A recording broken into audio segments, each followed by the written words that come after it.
prétentieuse, parce que ça fait beaucoup de choses à dire, l'évolution, en quelque sorte, cet espace en mouvement, parce que ben, vous avez compris, bon, moi je regrette qu'il nous ait enlevé, mais enfin vous avez quand même suffisamment vu ce tableau. Bon, vous comprenez que ce tableau, il évoque un espace, merci, il évoque un espace naturel. Et c'est vrai que la première version du Var, et jusqu'à une époque relativement récente, c'est finalement un endroit esthétiquement pas désagréable à regarder, mais qui restait longtemps à l'état sauvage, pratiquement longtemps inhabité, inhabitable, abandonné. Alors on peut déjà se demander pourquoi, parce que finalement le reste du littoral, dans le voisinage, il y a quand même des villes, des villages. Là, cette vallée reste un espace un peu ingrat au départ, historiquement. Alors bon, il y a plusieurs raisons. Il y a des raisons d'abord géographiques, parce qu'effectivement on a affaire à un fleuve, hein, bien sûr, le Var est un fleuve, c'est évident. Mais c'est un fleuve sous un régime méditerranéen, c'est-à-dire que c'est un fleuve qui peut être quasiment sans eau, mais qui peut avoir des crues phénoménales qui font que quand il est en crue, il peut avoir le même débit que le Rhône. Bon, il est évident que quand il passe le filet d'eau au débit du Rhône, il fait quelques ravages en passant.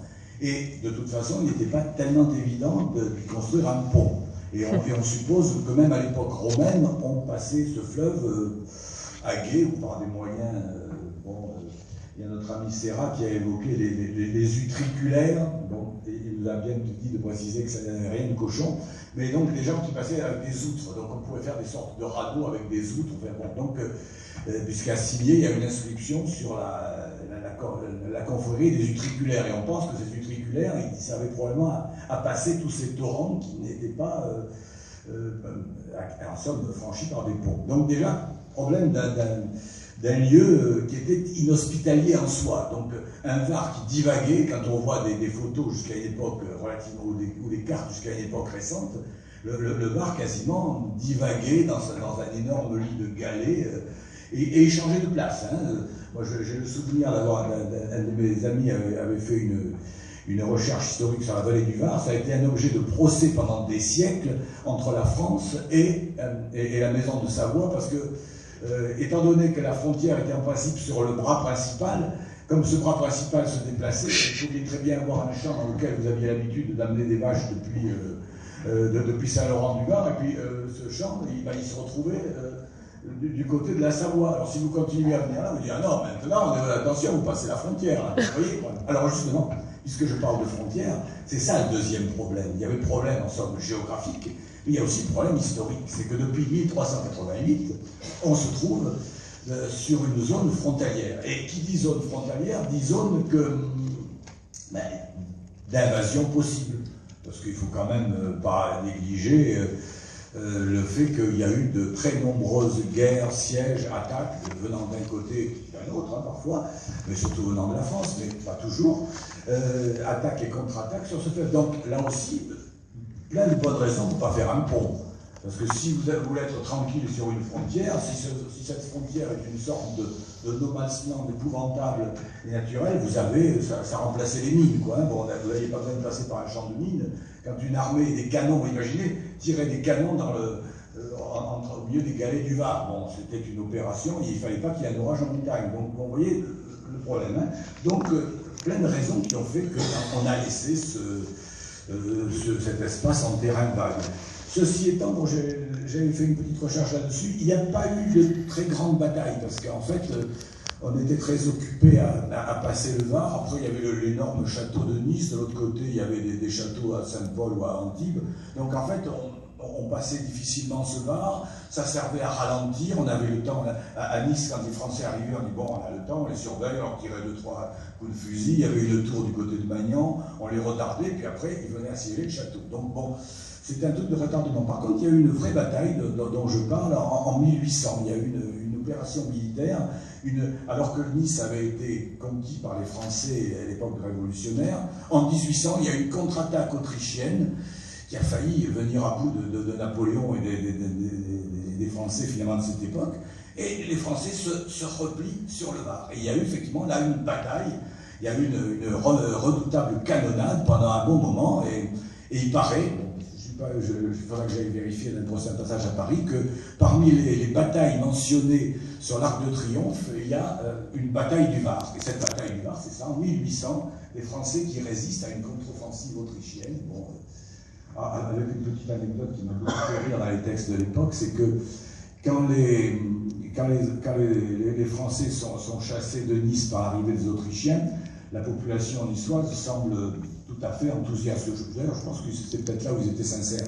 Et puis, une fois que la bataille a été perdue, que les Français sont revenus, oh, ils ont trouvé que le vainqueur, il valait mieux pas trop le contrarier, ils l'ont accueilli. À chaque fois, ils accueillent l'autre comme un libérateur. À tout hasard, on ne risque rien, parce qu'il vaut mieux pas trop se faire massacrer sur place. Hein. Et donc, bataille du Var, dans un espace pendant des siècles. Alors, après, que va-t-il se passer? Ben, au XIXe siècle, et dernière remarque que j'ai oublié de vous donner, c'est que nous, la plaine du Var, ça évoque des routes, plein de routes qui montent. Donc, inutile de dire que non seulement il n'y avait pas de pont, mais il n'y avait pas de route le long du Var. Et quand vous vouliez, par exemple, aller vous promener du côté de la Vésubie, de la Tinée ou même de la vallée du Var, vous commenciez par monter sur le Paillon, et vous voyez, la route royale jusqu'à l'époque de la restauration sarde, ben, vous partiez par le Vins, etc., pour aller franchir ensuite et rejoindre la vallée du Var. Soit à Levins, vous alliez partir par l'Estéron, etc. Mais donc la basse vallée, il n'y avait rien du tout, ni route, ni pont. Alors après, ben, il va y avoir quelque chose qui sera évoqué par des spécialistes de la vallée du Var. Et donc, ben, c'est un endiguement. Donc on doit penser quand même que ces terrains... Oh, il y avait des gens qui avaient commencé à faire des trucs. On avait commencé par envisager des petites barrières transversales, des petites palissades, ce qu'ils appelaient des palissades. Ça retenait un peu la terre, ça permettait un peu d'envoyer des troupes. Pas terrible. Mais il va y avoir des endiguements. Là, le 19e siècle, c'est l'époque des grands endiguements dont on parlera. Et qui dit endiguement, dit évidemment la transformation totale. Parce que non seulement il y aura des routes qui vont partir sur ces digues, mais il y aura surtout l'agriculture. Parce que ces terres vont se révéler extrêmement fertiles. Bon, d'où certaines contestations aujourd'hui pour dire, bon, d'accord, vous nous mettez des belles tours, mais là, il y avait quand même des terrains agricoles. Bon, ça, après, tout est discutable. Hein.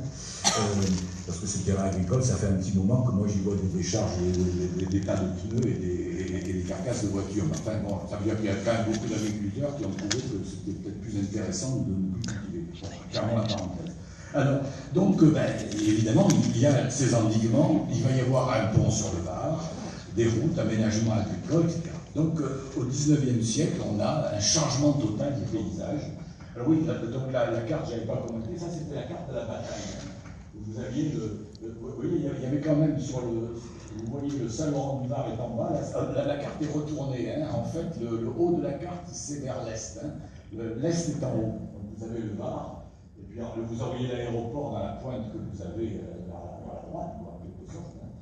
Et on voit la trace de ce pont, parce que les Français ont été les premiers à faire un pont en 1792-93, une passerelle de bois. Et donc, il y a eu une tentative de défendre ce pont. La bataille a lieu autour de ce pont. Hein. Alors ensuite, on peut peut-être passer à la photo suivante.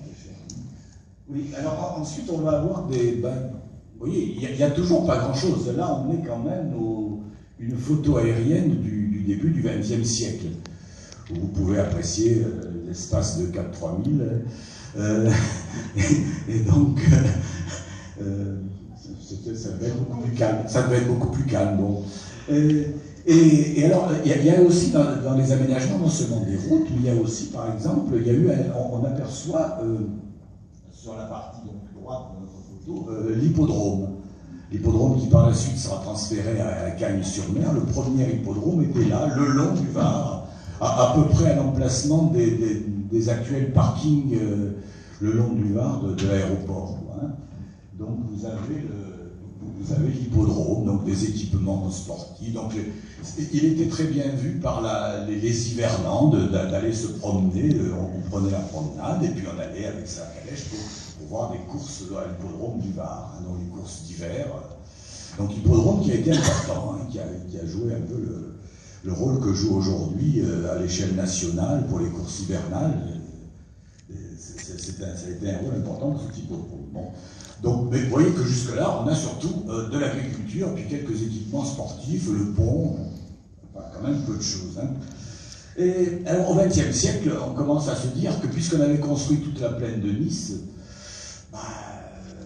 il y a quand même un bel espace. Hein. La question qu'on se pose aujourd'hui, 100 ans plus tard, elle s'est déjà posée il y a 100 ans. On a dit, ouais, bon, il faut du terrain, il faut urbaniser, il faut aménager.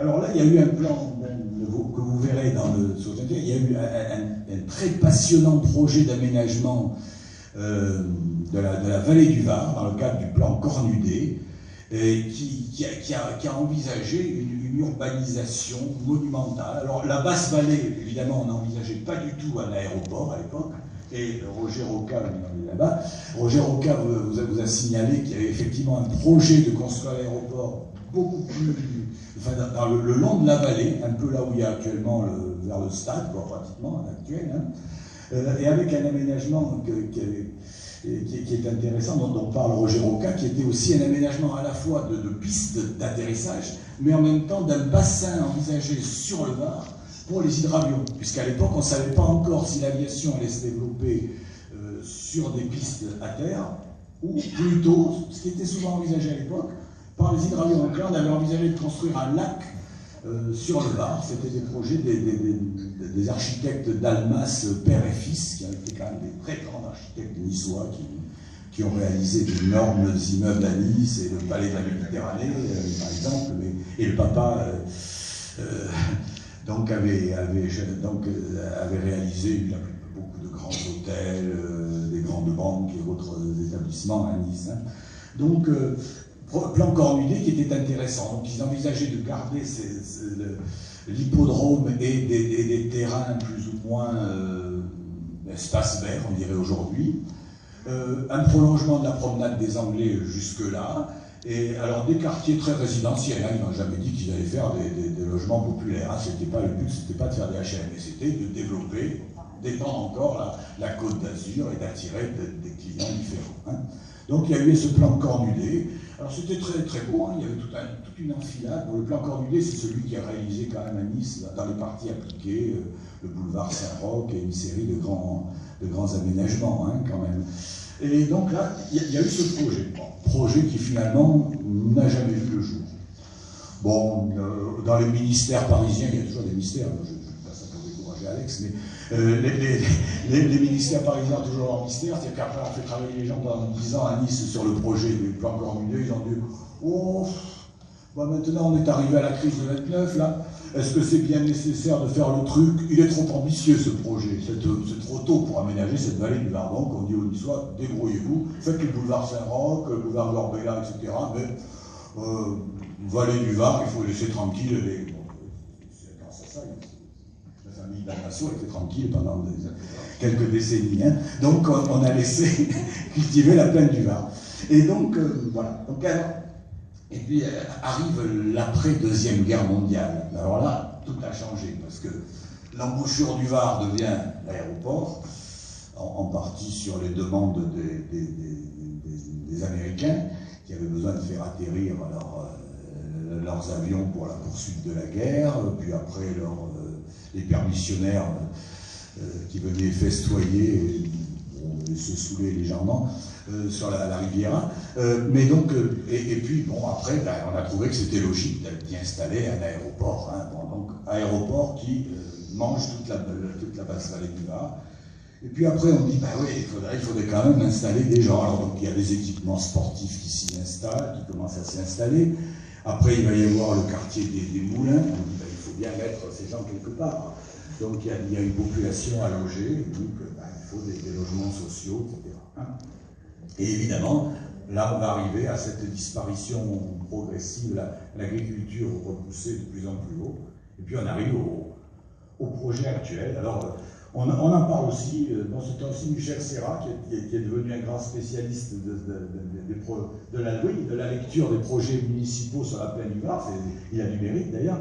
Et donc, projet d'urbanisme, projet donc, de réalisation d'un quartier, un aménagement total, à la fois économique, de grands hôtels, un aménagement là, qui reprend en partie l'esprit du plan Cornudet, parce que finalement il y a une structure qui n'est pas très éloignée, mais évidemment c'est la version actuelle. Alors donc aujourd'hui ça reste un espace un peu en construction, en mouvement, mais vous voyez pourquoi cette vallée du Var et cette vallée du Var niçoise, puisque c'est essentiellement ça qu'on a parlé, enfin, le secteur de Nice, cette basse vallée du Var. Hein. Dans des numéros précédents, on avait évoqué un peu toute la vallée. Mais là, c'est la vallée. Vous voyez pourquoi elle est quand même passionnante, parce que finalement, elle est un peu un résumé de l'histoire de Nice, en définitive. Évoquer cette histoire de Nice, c'est toute l'histoire du comté, c'est finalement un peu l'histoire de notre ville. Voilà ce que je voulais vous dire, et j'espère que ça peut vous donner envie de lire le détail des articles évoquant ces différents thèmes. Voilà, je vous remercie.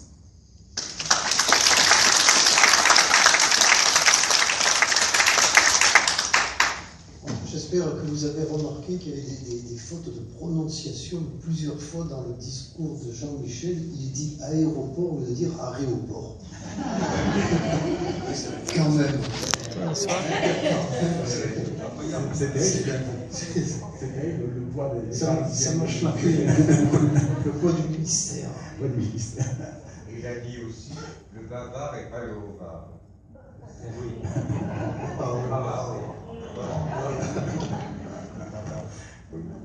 Comme bavard. C'est Michel Serrat qui m'a. Non, en fait, Jean-Michel est surtout bavard avec les miens. Quand il parle non, mais c'est vrai. Et j'ai horreur qu'on me mette un écran sous le nez parce que ça m'empêche de dépasser totalement.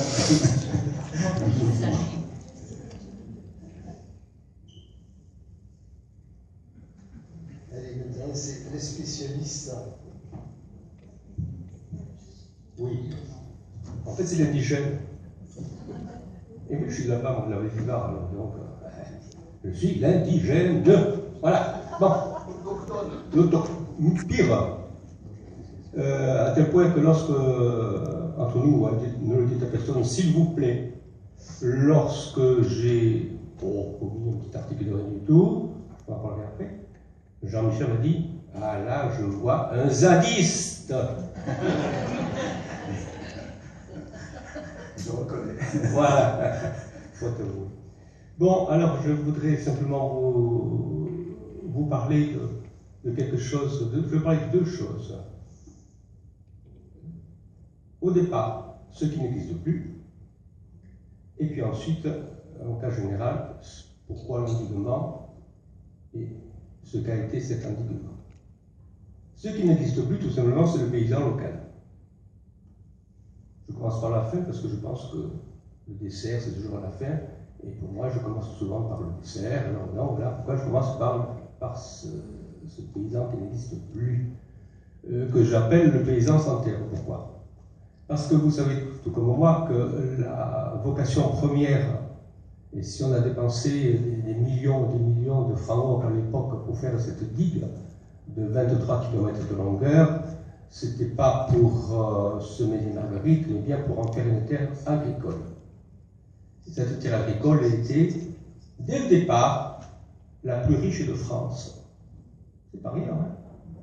C'était la terre agricole la plus riche de France, non pas en termes de surface, bien sûr, c'était la première, non pas en termes de surface. 1500 hectares, c'est pas grand-chose, c'est rien du tout, hein. Si on va dans la bosse, c'est rien du tout. Mais sur le plan rendement, sachez que, et après je m'arrêterai là, entre guillemets, ce que je vous dis, il se faisait 4 à 5 récoltes par année sur la même parcelle. Qui dit mieux? Qui dit mieux? Et ce monde paysan, qui a été ce qu'il a été, se divisait surtout en deux grands groupes qui étaient distincts, mais complémentaires.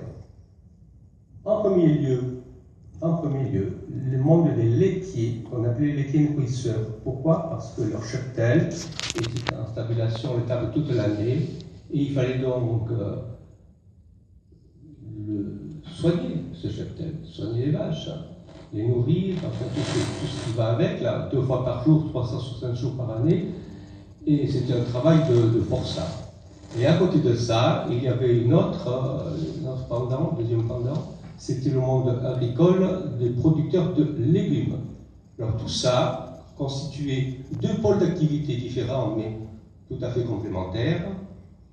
Et le premier, au point de vue quantité, au début, lorsque l'environnement était terminé, et les terrains mis en terre et les terrains rendus à la culture à la fin des années 1800, vers 1890-95, par là, et bien le premier de ces postes était celui des laitiers. C'était la mode à ce moment-là, c'était la découverte du lait, qui était une boisson hygiénique, tout ce que l'on voulait, souvenir de quelque chose qui nous arrivait de Suisse, de ce pays alpin, etc., dans très grande mode, et il fallait beaucoup de lait. Pour avoir du lait, il faut des vaches, bien sûr. Mais une vache, ça mange.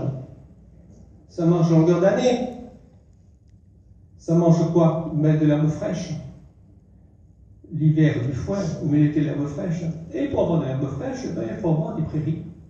Et pour que les prairies soient vertes, il faut qu'elles soient irriguées. Donc, le seul endroit, localement, mis à part ce qu'on fera plus tard, du côté de la Boca, mais le seul endroit, moi je dirais presque depuis 20 000 jusqu'à la Boca, où l'on trouvait des terrains agricoles de qualité supérieure, très largement supérieure au point de vue et irrigués à longueur d'année, sans aucune réception d'eau, même en période de sécheresse, c'était bien la vallée du Var. Et c'était un terrain béni des dieux de ce côté-là. Et ces mêmes données ont voulu ont fait que la production de légumes a explosé en même temps que la production de lait. Donc, même époque, fin des années 1890, le monde rural, le monde paysan, le producteur de légumes, lui aussi, a pris le taureau par les cornes, et la production de légumes est allée vraiment de façon exponentielle en avant toute. Tant et si bien que nous avions donc localement deux productions qui étaient absolument superbes, qui étaient celle du lait, avec du beurre, mais pas plus, pas de fromage ici, le fromage c'était la montagne. Et surtout, et aussi de légumes primeurs. Avec 4 récoltes par an, il était facile d'imaginer que des primeurs en avaient tant qu'on voulait. Et aussi, n'oublions pas qu'à la même époque, le train avait fait non seulement son installation, mais il était totalement installé dans le paysage. Et il était suffisamment en avant développé sur le plan technique pour que les productions locales de primeurs, qui n'étaient concurrencées que par celles de Perpignan, soit dit en passant, eh bien, toutes ces productions arrivaient aussi bien à Paris qu'à Bruxelles, que tout partout où vous vouliez, en un temps record, en 24 heures. Donc, vous voyez, cette production de masse qui existait ici, de légumes par exemple, et de fruits, accessoirement, qui servait, qui était destiné au marché local, bien sûr, mais au marché local plus qu'au local, puisque ça partait un petit peu dans la France entière, hein, et surtout dans la capitale. Alors donc, nous avions cette vallée du Var, faite pour le monde paysan, régie par ce monde paysan, qui, pour ceux qui ont pu voir encore, qui ont pu passer sur la route de Grenoble, à l'époque, il y a 50 ans de ça, vous voyez sur les bas-côtés et des prairies vertes avec ces tentant sur les bordures des vignes de framboises, ces rangées de vignes pour délimiter les prairies. Et entre les prairies, à côté des prairies, ces planches de culture, tout était fait au cordeau, pas une herbe qui dépassait, pas ceci, pas cela, pas une mouche qui ne soit autorisée à s'y poser si elle n'était pas invitée, c'est une image. Hein. Mais donc, ce travail phénoménal de précision qui n'avait rien à voir avec la culture intensive que l'on voit maintenant, où on laboure un terrain, on sème quelque chose, quelques graines qui est issue d'un semencier, on ne sait pas trop d'où il vient, et c'est tout. Il y avait ce savoir-faire qui était absolument quelque chose de phénoménal. Ce savoir-faire était un travail d'orfèvre tout simplement. Et puis, bon, ça s'est passé comme ça. Jean-Michel l'a dit, en 1929, il était question de faire ceci, cela. En fait, rien ne se faisait. Et puis, la guerre est arrivée. Heureusement qu'il y a eu la vallée du Var.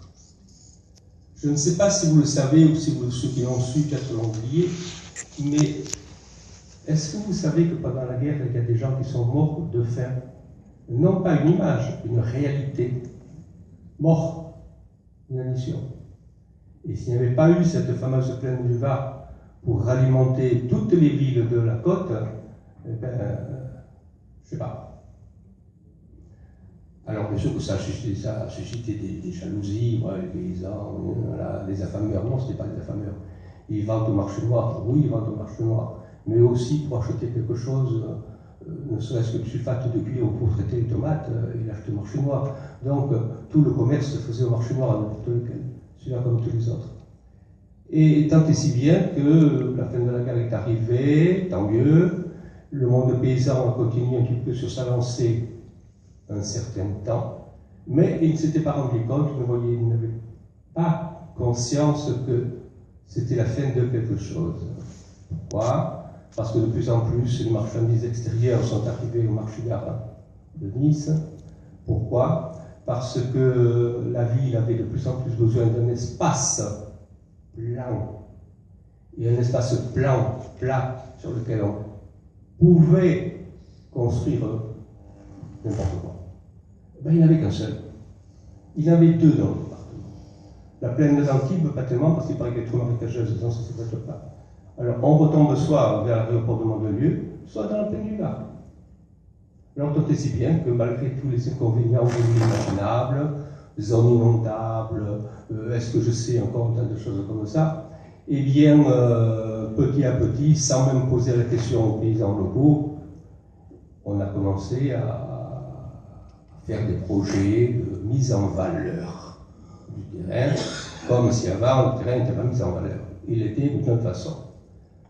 Et le basculement est intervenu quand, je vous ai dit, dans les années 50, la ville, la partie urbanisée de la ville, a buté dans le paillon du côté, pas le côté plus loin que l'Ariane, hein, après c'est la montagne. Vers Saint-Roch, il y avait la montagne aussi, hein. Le Vieux-Néveillé, le Mont-Bourron, impossible d'aller plus loin.